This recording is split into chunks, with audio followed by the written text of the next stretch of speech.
అరుణాచలము పుణ్యక్షేత్రము అంతా రామమయం. భక్తుడు భక్తుని కొండగా మార్చి కొలువై ఉన్న స్థలం.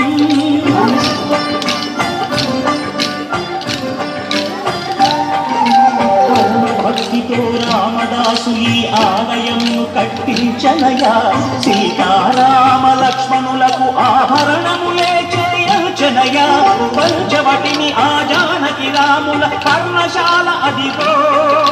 సీతారాములు జనకములాడిన శేషతీర్థమదిగో. రామభక్తితో నదిగా మారిన శబరి ఇదేనయ్యా.